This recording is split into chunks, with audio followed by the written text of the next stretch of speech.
of miskien die blou moederkapie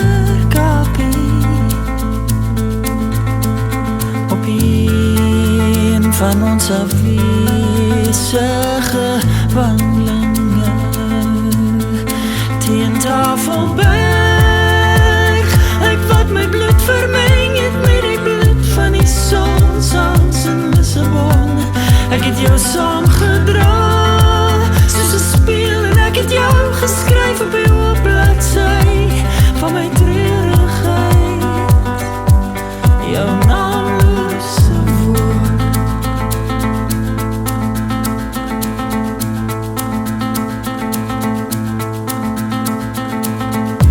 As jy weer in jou dagboek skryf, onthou om in my oë te sien die son wat ek nou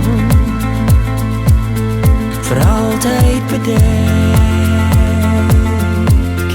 vir altyd